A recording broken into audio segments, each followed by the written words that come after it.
Guardian کھلا خط اس میں شائع ہوا ہے، ایران کے سیاسی قیدیوں کے نام جو قینچی کے دو پھلوں کے درمیان پھنسے ہوئے ہیں۔ یہ خط صرف ایران کی مذمت کرتا ہے اور اس طرح امریکی حملے کو ایک طرح سے بالواسطہ جائز قرار دیتا ہے۔ پوری بحث کا مرکزی نقطہ یہ ہے کہ اس خط نے امریکہ اور اسرائیل کو کس طرح فائدہ پہنچایا ہے۔ تو اس خط کی ایک اور عجیب بات یہ ہے کہ اس میں ایران کے خلاف جو الزامات لگائے گئے ہیں وہی الزامات بلکہ اس سے بھی بدتر طریقے کے ساتھ امریکہ اور اسرائیل پر بھی لگ سکتے ہیں۔ تو یہ خط اصل میں امریکہ کی جو رژیم چینج ایجنڈا ہے اس سے یہ مماثلت رکھتا ہے۔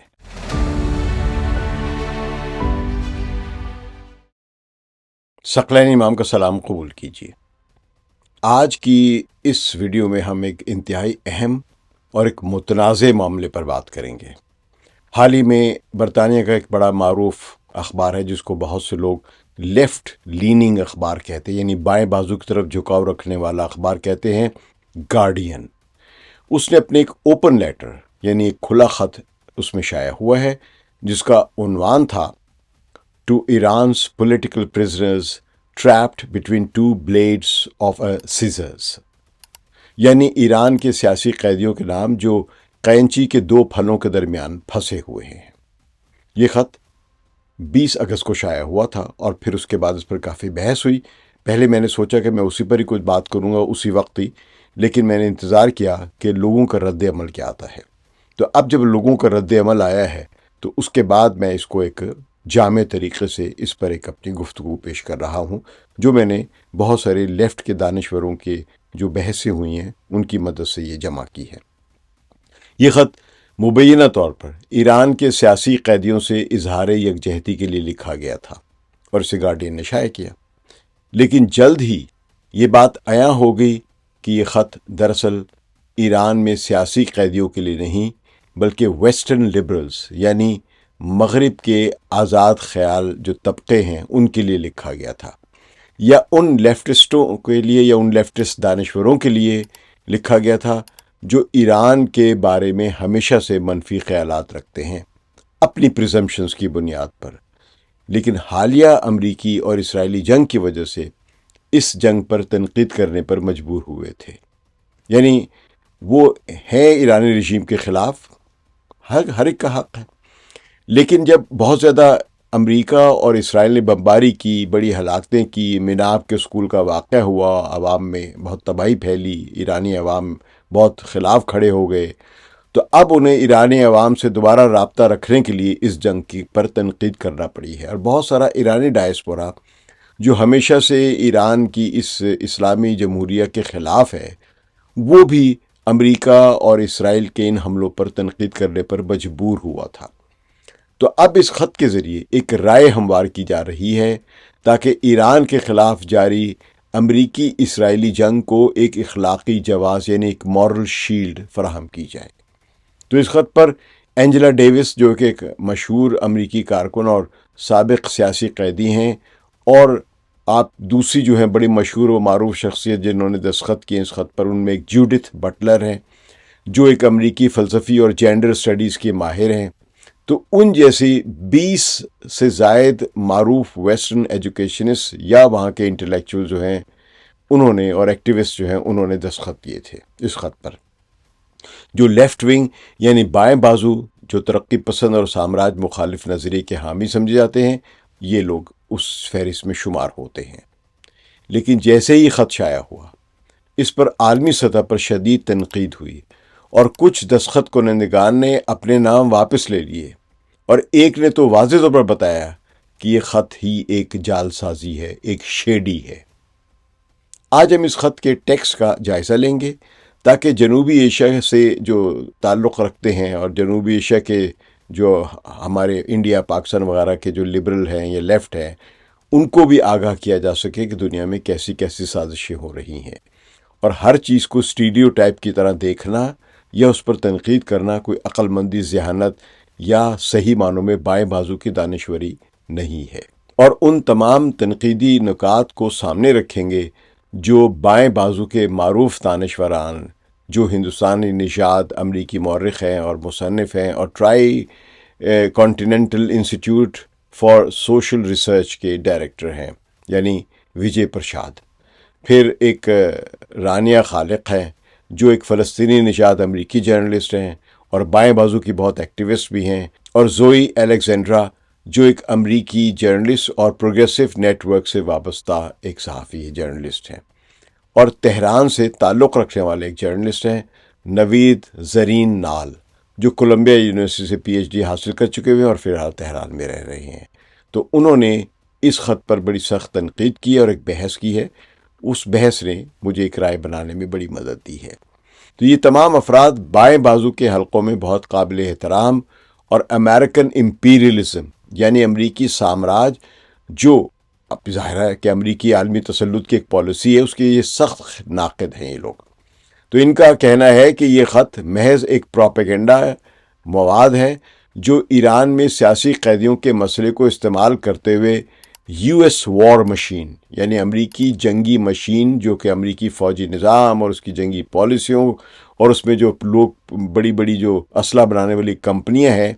یہ ان کو ایک نئی مورل شیلڈ یعنی اخلاقی ڈھال فراہم کرتے ہیں۔ یہ خط جو ہے، ہم اس گفتگو کو بڑی تفصیل سے آپ تک پہنچائیں گے تاکہ آپ خود فیصلہ کر سکیں کہ ایرانی سیاسی قیدیوں کو لکھا گیا یہ خط واقعی ان کے ساتھ حقیقی یکجہتی ہے یا ایک خطرناک سازش کہ ان کے جینون مسئلے کو استعمال کر کے امریکہ کی جنگ کو ایک جواز فراہم کرنا ہے۔ سب سے پہلے خط کے متن کا جائزہ لیتے ہیں، یعنی اس کا جو ٹیکسٹ ہے۔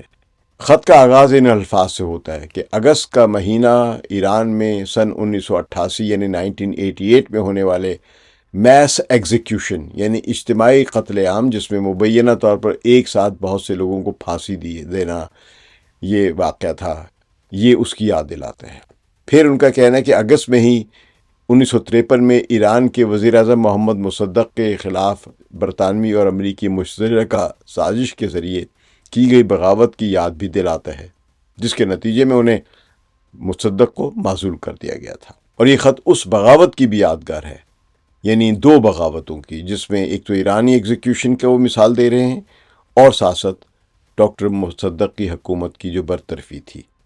کہ یہ ایک لحاظ سے یہ مہینہ بڑی سٹرگل کا ہے، بغاوت کا ہے، سرکشی کا ہے۔ تو خط کے مصنفین کا کہنا ہے کہ وہ ایران کے مظلوم عوام اور سیاسی قیدیوں کے ساتھ سولیڈیرٹی یعنی اظہار یکجہتی کرتے ہیں، لیکن پھر وہ یہ عجیب اور خطرناک دلیل دیتے ہیں کہ ایران کے سیاسی قیدی یعنی موجودہ جو سیاسی قیدی ہیں وہ ڈول آپریشن یعنی دو طرفہ جبر، جو دو مختلف اطراف سے ظلم کا شکار ہیں، یعنی ایک طرف انہیں اسلامی جمہوریہ جو ایران کا موجودہ اسلامی نظام ہے اس کے اندر سے جبر کا سامنا ہے، اور دوسری طرف وہ امریکی اور اسرائیلی امپیریلسٹ فورسز یعنی سامراجی طاقتوں کے توسیع پسندانہ عزائم کے حملوں کے درمیان پھنسے ہوئے ہیں، اور ان دونوں کو ایک ہی سطح پر رکھ کر انہیں ٹو بلیڈز آف سیزرز یعنی ایک قینچی کے دو پھل قرار دیا گیا ہے۔ خط میں کہا گیا ہے کہ ایک طرف اسلامی جمہوریہ تشدد اور پھانسیوں کے ذریعے اپنے تسلط قائم رکھتی ہے، اور دوسری طرف امریکہ اور اسرائیل بھی جنگوں اور بربریت کا سہارا لے کر علاقے میں اپنی بالادستی یا ہیجمنی قائم کرنا چاہتے ہیں۔ خط میں یہ بھی کہا گیا ہے کہ ایران کا اسلامی نظام ہولو اینٹی امپیریلزم یعنی محض خالی خولی ایک سامراج مخالف ہے، یعنی جو ایک ایسی مخالفت جو صرف ظاہری اور حقیقی نہ ہو، یعنی یہ نظام ظاہری طور پر سامراج کے خلاف باتیں تو کرتا ہے مگر دراصل وہی طریقے استعمال کرتا ہے جو سامراجی طاقتیں خود استعمال کرتی ہیں۔ تو یہاں پہلا بڑا سوال پیدا ہوتا ہے کہ جسے وجے پرشاد اور دیگر ناقدین نے اٹھایا ہے۔ وہ کہتے ہیں کہ جب ایک ملک پر حملہ ہو رہا ہو اور اس کے خلاف جنگ جاری ہو، یعنی اگریسر جو ہے یعنی حملہ آور اور ڈیفینڈر یعنی مدافع جو اپنا دفاع کر رہا ہے، ان کو ایک ہی سطح پر رکھنا انتہائی انفیئر، غیر منصفانہ اور خطرناک ہے۔ یہ ایسا ہی ہے جیسے کسی کے گھر میں آگ لگ گئی ہو اور آپ اسے کہیں کہ تمہارے گھر کا وال پیپر یا ہمیں پینٹ پسند نہیں آیا ہے۔ تو وجے پرشاد کا کہنا ہے کہ اس خط کا بنیادی مقصد ایران کی ریزسٹنس یعنی مزاحمت، جو جہریت کے خلاف اس کی دفاع کی جنگ ہے، اسے کمزور کرنا ہے، نہ کہ سیاسی قیدیوں کی حقیقی مدد کرنا ہے۔ پرشاد کہتے ہیں کہ اگر یہ لوگ واقعی سیاسی قیدیوں کے خیر خواہ ہوتے تو وہ سب سے پہلے امریکی اور اسرائیلی جو ہے اکنامک سینکشنز، یعنی اقتصادی پابندیاں جو معاشی بائیکاٹ اور پابندیوں کو یعنی جو انہوں نے عائد کر رکھی ایران کے خلاف، ان کے خلاف خط لکھتے ہیں جو پورے ایران کی معیشت کو تباہ کر رہی ہے اور عام شہریوں کی زندگیاں اجیرن کر رہی ہے۔ لیکن وجے پرشاد کے مطابق ان خط لکھنے والوں نے ایسا نہیں کہا، نہ ایسا لکھا۔ خط لکھنے والوں نے صرف ایران کی مذمت کی اور اس طرح امریکی پابندیوں اور حملوں کو ایک طرح سے بالواسطہ طریقے سے جائز قرار دیا ہے۔ رانیہ خالق جو اس گفتگو میں شامل ہیں اور زوئی الیگزینڈرا، انہوں نے اپنی گفتگو میں اس طرف توجہ دلائی کہ یہ خط انگریزی زبان میں لکھا گیا ہے اور برطانوی اخبار میں شائع ہوا ہے، جبکہ ایران کے سیاسی قیدی زیادہ تر فارسی زبان جانتے ہیں، اور اس طرح ان کا یہ خط پہنچنا جو ہے تقریباً ناممکن ہے، یعنی ان قیدیوں تک۔ تو پھر یہ خط کس کے لیے لکھا گیا ہے؟ ظاہر ہے کہ یہ مغربی عوام اور دانشوروں کو متاثر کرنے کے لیے لکھا گیا ہے تاکہ وہ ایران کے خلاف جنگ کی مخالفت کرنے کی بجائے اسے اخلاقی طور پر درست سمجھنے لگے۔ تو یہاں پر وجے پرشاد ہی کہتے ہیں کہ اگر وہ مجھ سے مشورہ لیتے CIA والے تو میں ان کو یہ مشورہ دیتا کہ یہ خط پہلے فارسی میں لکھو اور پھر اس کا انگریزی میں ترجمہ کرو۔ تو وہ مذاق اڑاتے ہیں اس طرح۔ تو یہ خط دراصل ایران کے خلاف امریکی جنگ کو فروغ دینے کا ایک ہتھیار ہے، جسے سافٹ ویپن یعنی نرم ہتھیار، جو کہ نفسیاتی اور پروپیگنڈا کا ایک دوسرا نام ہے، جبکہ سخت ہتھیار جو ہیں یعنی بام اور میزائل پہلے سے ایران پر برس رہے ہیں۔ تو یہ خط ایک ایسے وقت میں سامنے آیا ہے جب امریکہ اور اسرائیل ایران کے خلاف اپنی فوجی مہم میں ناکامی کا سامنا کر رہے تھے اور انہیں اپنی جنگ کو جائز ثابت کرنے کے لیے نئے طریقے تلاش کرنے تھے۔ پہلے وہ ایرانی خواتین کو بچاؤ یعنی جو مہسا امینی کا انہوں نے ایشو اٹھایا تھا، اس کے ذریعے وہ ایرانی عوام میں یہ یا دنیا بھر کے عوام میں یہ شعور پیدا کر رہے تھے کہ ایران میں عورتوں کے ساتھ بہت زیادتی ہوتی ہے۔ لیکن اب یہ نعرہ بے اثر ہو چکا ہے، اس لیے کہ اس جنگ کے دوران یہ بھی پتہ چلا ہے کہ وہاں پہ عورتوں کی تعلیم مردوں سے بھی بہتر ہے۔ تو ایران کی رژیم کو طالبان کی رژیم سے ایکویٹ کر کے اور پھر جو افغانستان میں عورتوں کے ساتھ سلوک ہو رہا ہے ویسے سلوک کا تصور پیدا کرنا کہ ویسے ایران میں ہو رہا ہے، یہ فالس ایکویلیشن جو ہے، یہ ایکویلنس جو ہے، یہ اب اس پر سے پردہ ہٹ چکا ہوا ہے۔ تو اب یہ نعرہ جو ہے اپنی تاثیر کھو چکا ہوا ہے کہ عورتوں کو بچاؤ۔ اس لیے اب انہوں نے یعنی جس نے بھی یہ سازش کی خط لکھنے کی، انہوں نے سیاسی قیدیوں کا نعرہ اٹھایا ہے کہ سیاسی قیدیوں کو بچاؤ، یہ نیا نعرہ پیش کیا ہے۔ نوید زرین نال جو خود تہران میں مقیم ایک جرنلسٹ ہیں، تو انہوں نے نیو یارک میں قائم امریکہ کی جو معروف یونیورسٹی ہے کولمبیا یونیورسٹی سے تعلیم حاصل کی، وہاں سے PhD کی ہے۔ انہوں نے انتہائی سخت الفاظ میں اس خط کو مسترد کرتے ہوئے کہا کہ یہ خط نہ صرف ایرانی عوام کے جو ہیں ان سے دور، ان کے خیالات سے دور ہے، بلکہ اس پر دستخط کرنے والے بیشتر ماہرین تعلیم نے شاید پڑھے بغیر ہی اس پر دستخط کر دیے ہیں۔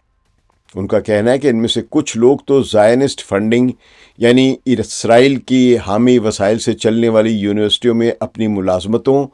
اور کریئر بچانے کے لیے اس خط پر دستخط کرنے پر مجبور ہوئے ہوں گے۔ نوید کا کہنا ہے کہ ویسٹرن اکیڈیمیا یعنی مغربی نظام کے جو ارکان ہیں، انہوں نے ڈی کالونائزیشن یعنی نو آبادیاتی نظام کو یا استعماریت کو ختم کرنے کے عمل کو ایک ذہنی اور نفسیاتی عمل سمجھ لیا ہے، جیسے کوئی اپنے دماغ کو نو آبادیاتی اثرات یعنی استعماریت کے اثرات سے پاک کر لے، یا اپنی نیٹ فلکس جو ایک انٹرنیٹ فلم اور ڈرامے کی سروس ہے جو سٹریم کرتی ہے، اس کی پلے لسٹ بدل لے، یا اپنی ای میل کے نیچے لکھ دے کہ لینڈ ایکنالجمنٹ یعنی یہ اقرار کرنا کہ آپ کسی مقامی قبیلے کے زمین پر رہ رہے ہیں، یہ لکھ دے تو بس ڈی کالونائزیشن ہو جائے گا۔ لیکن حقیقی ڈی کالونائزیشن اور امپیریلزم کے خلاف یعنی سامراج کے خلاف جنگ یا استعمار کے خلاف جنگ ایک مٹیریل سٹرگل کا نام ہے، یہ نوید زرین نال کہہ رہے ہیں، یعنی مادی جد و جہد کا یہ نام ہے۔ یہ صرف نفسیاتی بیماری یا نفسیاتی مسائل نہیں ہیں استعماریت کے خلاف جد و جہد کرنا یا استعماریت کو اس طرح تصور کرنا، یعنی یہ مادی جد و جہد ہے، جو عملی اور جسمانی جد و جہد ہے، فزیکل ایکٹیویٹی ہے، جس کے لیے تنظیم، ہتھیار اور قربانیوں کی ضرورت ہوتی ہے۔ ایران عملی طور پر فلسطینیوں، جو کہ فلسطین کے عوام ہے اور اس وقت بہت مصیبت میں پھنسے ہوئے، ان کی مدد کر رہا ہے، اور سارے مسلمان اور عرب ممالک بیان بازی کے علاوہ کچھ نہیں کر رہے، بلکہ بہت سے عرب ممالک تو ایسے ہیں جنہوں نے اسرائیل جیسے جاہری اور ظالم ملک کے ساتھ اپنے سفارتی تعلقات بھی قائم کر لیے ہوئے ہیں اور ابراہم اکارڈ پر بھی دستخط کر لیے ہوئے ہیں۔ کچھ نے شاید سفارتی تعلقات قائم نہیں کیے ہیں، لیکن اس کے بالواسطہ مدد کر رہے ہیں۔ تو صرف ایران ہی ہے جو فلسطین کے عوام کے ساتھ کھڑا ہے اور ان کی مدد کر رہا ہے، اور اسرائیل کے خلاف مزاحمت کو سپورٹ کر رہا ہے، جو کہ کلونیلزم یعنی استعماریت کے خلاف اصل جنگ ہے۔ لیکن مغربی دانشور اس عملی مزاحمت کو ہولو اینٹی امپیریلزم قرار دیتے ہیں، جبکہ اپنی مینٹل بکواس کو حقیقی مزاحمت سمجھتے ہیں۔ یہ انتہائی سنگین قسم کی ہپوکریسی یعنی بڑی گندی مکروہ قسم کی منافقت ہے۔ وجے پرساد نے ایک اور اہم نقطہ اٹھایا ہے کہ یہ خط فلسطینی قیدیوں کے بارے میں کیوں نہیں لکھا گیا۔ اسرائیل کی جیلوں میں 1400 فلسطینی قیدی تشدد کا نشانہ بن رہے ہیں،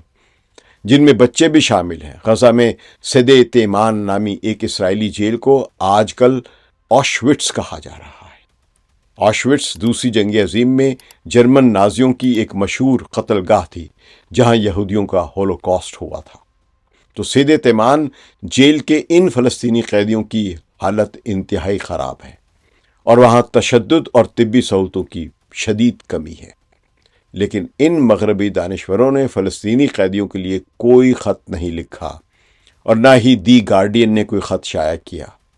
انہوں نے برطانیہ میں پیلسٹینین ایکشن یعنی فلسطینی ایکشن گروپ، جو کہ ایک برطانوی سیاسی گروپ ہے جو فلسطین کی حمایت میں مظاہرے کرتا ہے،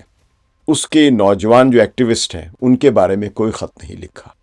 جنہیں اسرائیلی فوجی کمپنیوں کے خلاف مظاہرے کرنے پر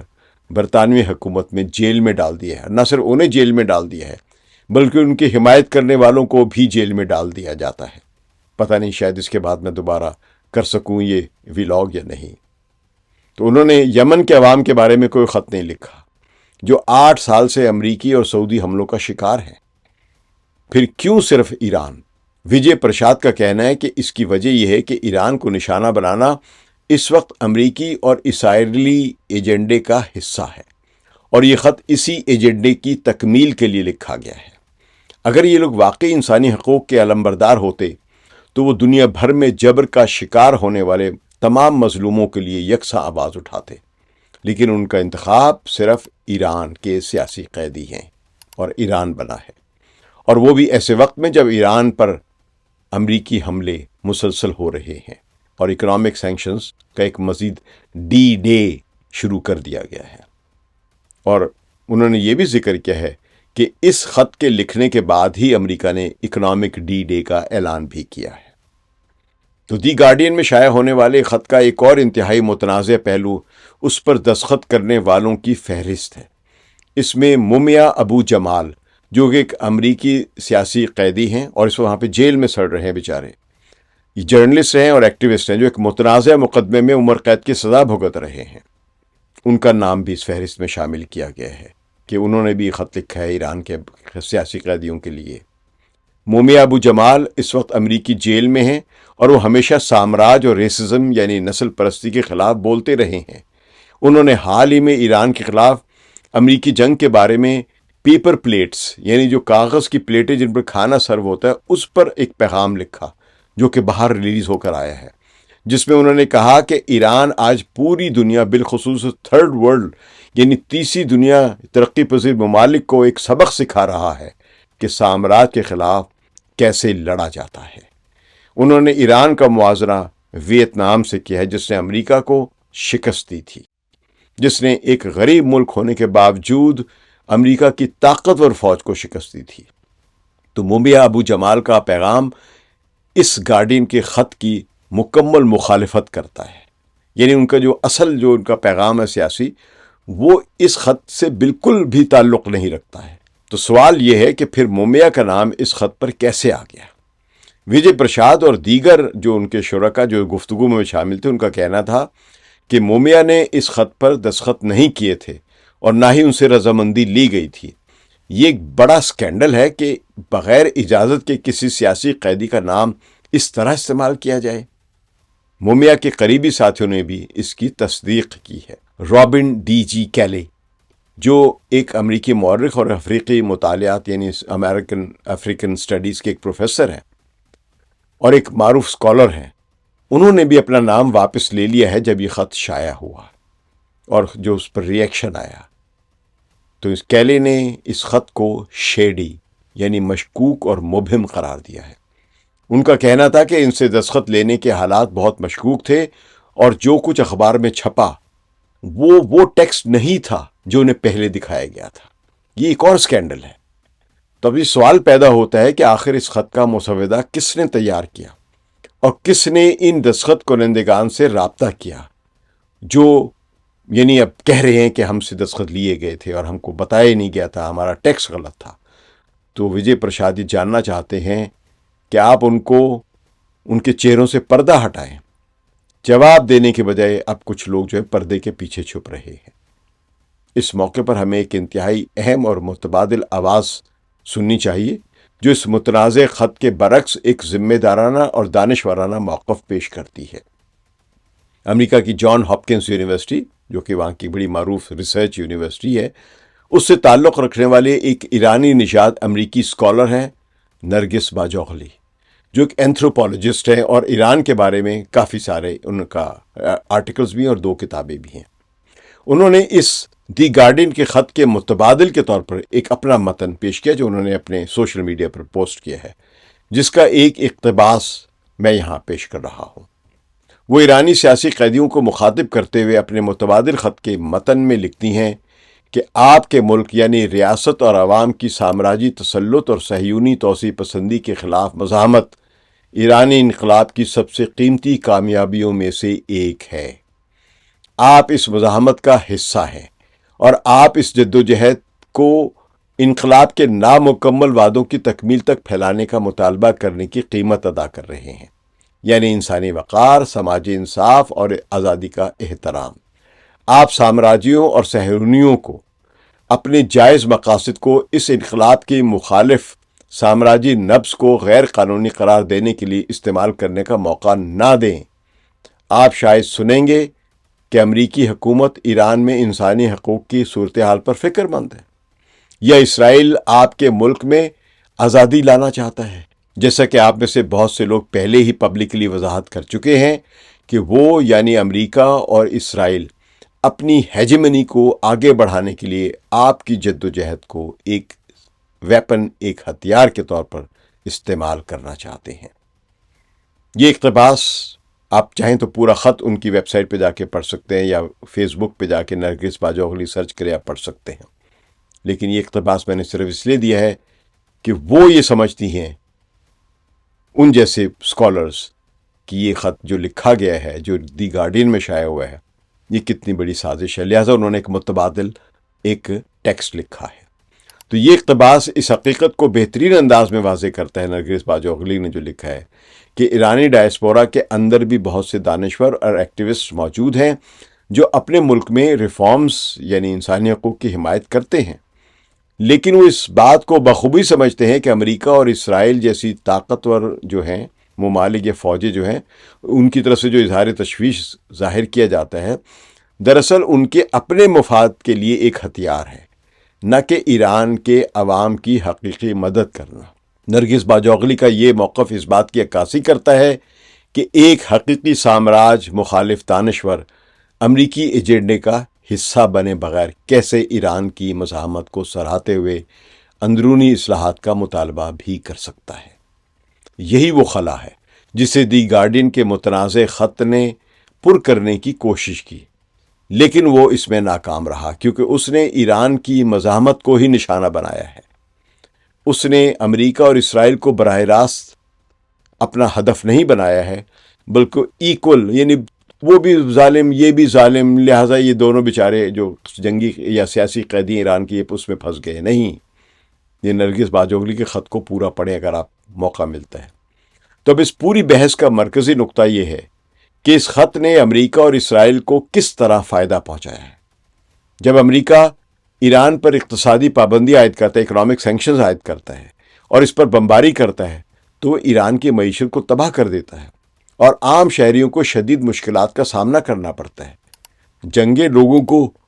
کوئی زیادہ ریلیف نہیں دیتی ہیں، راحت نہیں دیتی ہیں۔ اس خط میں کہیں بھی امریکی پابندیوں کے خلاف کوئی الفاظ نہیں بیان کیے گئے ہیں۔ یہ خط صرف ایران کی مذمت کرتا ہے اور اس طرح امریکی حملے کو ایک طرح سے بالواسطہ جائز قرار دیتا ہے۔ یعنی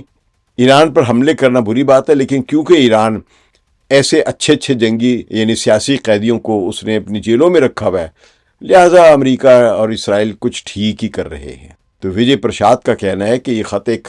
فالس ایکویویلنس یعنی جعلی توازن جو دو مختلف چیزوں کو بغیر کسی منطق کے برابر قرار دے دیتا ہے، تو وہ پیدا کرتا ہے، یعنی یہ فالس ایکویویلنس جس میں حملہ آور اور مدافع ان دونوں کو ایک ہی صف میں کھڑا کر دیا جاتا ہے۔ تو یہ انتہائی خطرناک ہے، کیونکہ جب ایک ملک اپنی بقا کی جنگ لڑ رہا ہو تو اسے کمزور کرنے کی ہر کوشش دراصل حملہ آور کی مدد کرتی ہے، اور خاص طور پر جب حملہ آور اگریسر امپیریل پاور ہو اور اس کے مقابلے میں ایک تیسری دنیا کا ملک بہت ہی کم وسائل کے ساتھ مزاحمت کر رہا ہے اپنے آپ کو آزاد رکھنے کے لیے۔ تو اپنے آپ کو آزاد رکھنے والا ایک ملک اور اس کی آزادی چھیننے والا ملک، ان کو برابر قرار دینا یہ کوئی دانشوری نہیں ہے، نہ ہی یہ بائیں بازو کی سوچ ہے۔ ایران آج امریکی تسلط کے خلاف ایک مضبوط مورچہ ہے اور اس نے مشرق وسطیٰ میں امریکہ کے خلاف طاقت کا توازن قائم کر رکھا ہے۔ اگر ایران کمزور ہو گیا تو پورا مشرق وسطیٰ میں، یعنی پورے کے پورے مشرق وسطیٰ میں، مغربی ایشیا جس کو ہم کہتے ہیں، اس میں امریکی اور اسرائیلی ہیجمنی یعنی اجارہ داری قائم ہو جائے گی، بلکہ جو پہلے قائم ہے وہ اور مضبوط ہو جائے گی اور شاید آئندہ کئی دہائیوں تک کے لیے مضبوط ہو جائے گی، اور فلسطین، لبنان، شام اور یمن جیسے ممالک کے عوام مزید جبر کا شکار ہوں گے۔ اس لیے ایران کی مزاحمت صرف ایران کی نہیں بلکہ پوری دنیا کے مظلوم عوام کی مزاحمت ہے۔ یہاں ایک اور اہم نقطہ نوید زرین نال نے اٹھایا ہے، جو کہ تہران کے ایک جرنلسٹ ہیں، اور وہ یہ کہ مغربی دانشوروں نے یعنی ویسٹرن اکیڈیمیا جنہوں نے یہ خط لکھا ہے، انہوں نے کلونیلزم یعنی استعماریت کی تعریف ہی کو بدل دیا ہے۔ ان کے نزدیک کلونیلزم محض ایک ذہنی بیماری ہے جس کا علاج خود کی نفسیاتی تربیت سے کیا جا سکتا ہے، لیکن حقیقت یہ ہے کہ کلونیلزم ایک مٹیریل ریالٹی یعنی مادی حقیقت ہے جس میں ایک ملک، طاقتور ملک، دوسرے کمزور ملک کے وسائل کو لوٹتا ہے اور اس کے عوام کو غلام بناتا ہے۔ اور یہ صرف ماضی میں نہیں ہوتا رہا جب کلونیلزم تھا، آج نیو کلونیلزم یعنی نو استعماریت کے دور میں اس سے بھی زیادہ منظم انداز سے ہو رہا ہے۔ تو اس کے خلاف جنگ صرف ہتھیاروں اور منظم مزاحمت سے ہی لڑی جا سکتی ہے، نہ کہ نیٹ فلکس کی پلے لسٹ بدلنے سے۔ ایران اس حقیقی جنگ میں مصروف ہے اور اسے اسی لیے نشانہ بنایا جا رہا ہے کہ وہ اس مٹیریل ریزسٹنس یعنی مادی مزاحمت کی علامت ہے، ایک عملی شکل ہے، ایک آئیکن ہے۔ تو اب ہم اس خط پر ہونے والے جو بیکلیش ہے یعنی رد عمل کی بات کرتے ہیں۔ جب یہ خط شائع ہوا تو اس پر عالمی سطح پر شدید رد عمل آیا۔ بہت سے لوگوں نے حیرت کا اظہار کیا کہ کیسے بائیں بازو کے نامور دانشور اس طرح کا خط لکھ سکتے ہیں۔ کچھ لوگوں نے تو اس خط کو امریکی مرکزی جو انٹیلیجنس ایجنسی ہے CIA کی سازش قرار دیا ہے۔ یہ بات خاص طور پر اس وقت اہم ہو جاتی ہے جب امریکہ دنیا بھر میں اپنی جنگوں کے لیے عوامی حمایت حاصل کرنے کے لیے ہر ممکن طریقے سے اس قسم کا پروپیگنڈا استعمال کرتا ہے۔ سرد جنگ کے زمانے میں کیونکہ لیفٹسٹوں کے لیے سامراج کی ایک شکل واضح تھی، اس لیے ان کو سامراج بڑا واضح طور پہ نظر آ جاتا تھا، مگر سرد جنگ کے خاتمے کے بعد ان کے کچھ عناصر اب امریکی جنگوں کی انسانی حقوق کے نام پر حمایت کرتے ہوئے نظر آتے ہیں۔ یہ کمال ہو گیا ہے۔ امریکہ نے ماضی میں جو آپ کہہ لیں کہ لیبیا،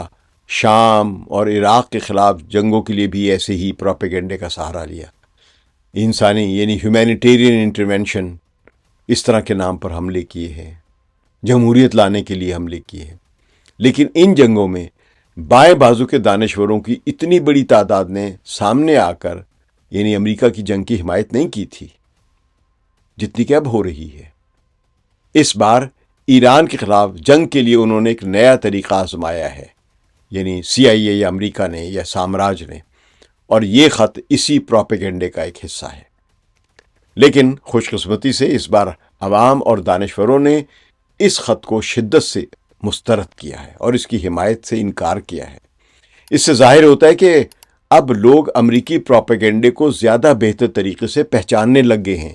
کہ وہاں پہ کس طرح لیفٹسٹوں کے یا نامور جو لبرٹیرین ہیں ان کے نام استعمال کیے جاتے ہیں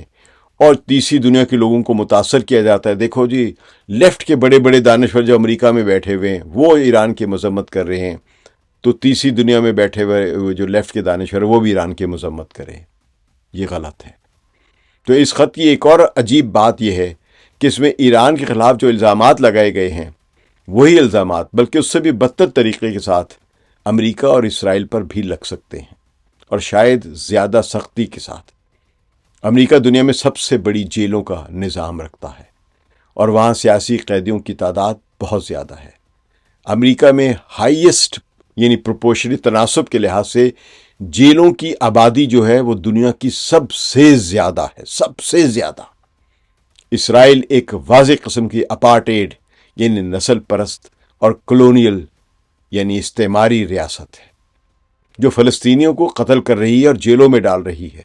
جس نے ایک نسل کشی کا پورا 2-3 سال تک مسلسل بمباری کی ہے غزہ میں، اور وہاں پہ لوگوں کو جیلوں میں پکڑ کے ڈالا جا رہا ہے۔ لیکن اس خط میں امریکہ اور اسرائیل کو صرف ضمنی طور پر برا کہا گیا ہے، جبکہ ایران کو فوکس کر کے نشانہ بنایا گیا ہے۔ یہ خط لکھنے والوں کا کہنا ہے کہ ہم امریکہ اور اسرائیل کو بھی برا کہہ رہے ہیں، لیکن وہ برائی صرف الفاظ کی حد تک ہے، عملاً نہیں ہے۔ انہوں نے امریکی پابندیوں کے خلاف کوئی عملی اقدام نہیں اٹھایا، نہ ہی انہوں نے کہا کہ ہم امریکی حکومت پر دباؤ ڈالیں گے کہ وہ ایران کے خلاف جنگ بند کرے یا اکنامک سینکشنز ہٹائے۔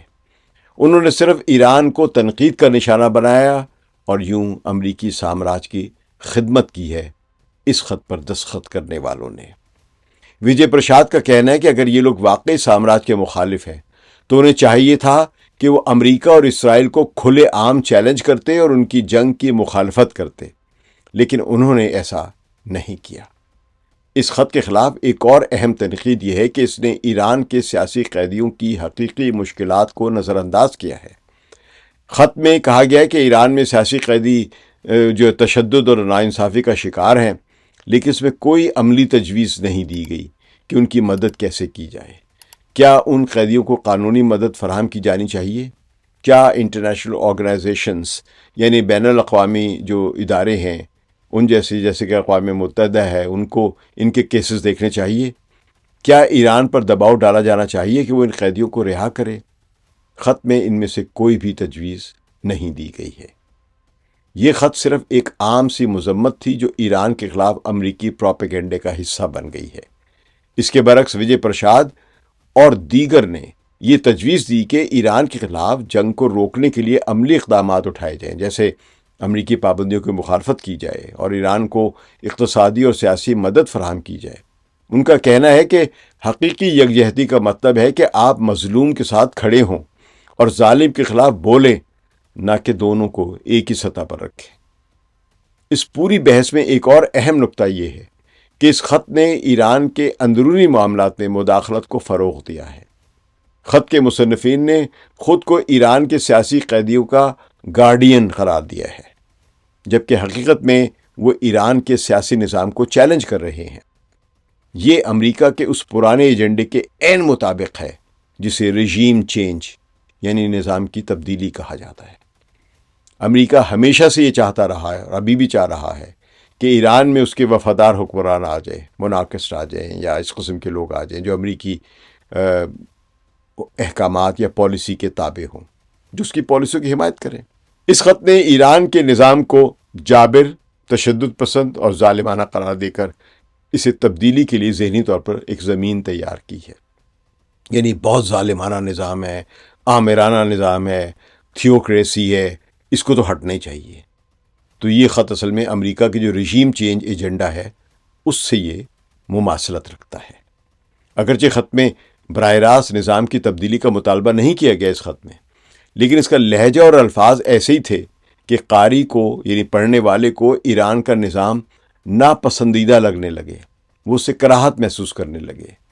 تو یہ بہت خطرناک ہے، کیونکہ جب کوئی ملک بیرونی حملے کا سامنا کر رہا ہو تو اس کے نظام کی مذمت کرنا دراصل حملہ آوروں کی بالواسطہ مدد کرنا ہی ہوتا ہے۔ آخر جب یہ خط شائع ہوا تو سوشل میڈیا پر اس کی شدید مخالفت ہوئی۔ بہت سے لوگوں نے اسے CIA کا خط قرار دیا، کچھ نے تو اسے دی روونگ انوائے آف امپیریلزم یعنی سامراج کا ایک سفیر، ایک نرم ہتھیار، سافٹ ویپن کے طور پر کہا اس کو۔ تو دستخط کرنے والوں میں سے کچھ نے اپنے نام واپس لے لیے ہیں اور معافی مانگی ہے۔ تو یہ پہلی مرتبہ ہے کہ بائیں بازو کے دانشوروں کے ایک گروپ کو اس طرح شرمندگی کا سامنا کرنا پڑ رہا ہے۔ اس سے ظاہر ہوتا ہے کہ اب عوام اور دانشور زیادہ چوکنا ہو گئے ہیں، الرٹ ہو گئے ہیں، اور وہ امریکی پروپیگنڈے کو آسانی سے قبول کرنے کے لیے اب تیار نظر نہیں آتے ہیں۔ لیکن سوال یہ ہے کہ کیا یہ کافی ہے؟ کیا صرف ایک خط کی مخالفت کر دینے سے ایران پر ہونے والے حملے رک جائیں گے؟ نہیں، اس کے لیے عملی اقدامات کی ضرورت ہے، جیسے امریکی پابندیوں کا بائیکاٹ کرنا، ایران کو اقتصادی مدد فراہم کرنا، اور عالمی سطح پر ایران کی حمایت میں آواز اٹھانا۔ وجے پرساد نے یہ بھی کہا کہ چین نے تو عملی طور پر امریکہ کو دھمکی دی ہے کہ اگر اس نے ایران پر پابندی عائد کی تو چین اس کے خلاف جوابی پابندی عائد کرے گا۔ یہ مٹیریل سولیڈیرٹی ہے، یعنی عملی یکجہتی، حقیقی یکجہتی، نہ کہ صرف بیان بازی۔ ہم امید کرتے ہیں کہ اس ویڈیو کے ذریعے آپ کو اس پورے معاملے کی سمجھ آ گئی ہوگی۔ یہ خط محض ایک خط نہیں بلکہ ایک پوری سازش کا حصہ ہے، جو ایران اور پوری دنیا کے مظلوم عوام کو کمزور کرنے کے لیے تیار کی گئی ہے۔ یہ سازش، ہمیں ایسی سازشوں کو پہچاننا چاہیے اور سامراج کے خلاف متحد ہو کر کھڑا ہونا چاہیے۔ ایران کی مزاحمت صرف ایران کی نہیں بلکہ آج کے دور کی پوری انسانیت کی مزاحمت ہے، کیونکہ اگر آج ایران کو شکست ہوئی تو پھر دنیا طویل عرصے تک کے لیے استعماریت کا شکار ہو جائے گی، شاید کئی دہائیوں تک کے لیے۔ اس لیے ضروری ہے کہ ہم تمام مظلوم عوام کے ساتھ یکجہتی کا اظہار کریں، چاہے وہ ایران میں ہوں، فلسطین میں ہوں، یمن میں ہوں، کشمیر میں ہوں، یا کہیں بھی اور، کیوبا میں بھی ہوں۔ اور ہم امریکی سامراج کی تمام جنگوں کو اور ان کی پابندیوں کی مخالفت کریں، کیونکہ یہ پوری انسانیت کے خلاف یہ امریکی اور اسرائیلی جنگ ہے۔ آپ سب کا شکریہ،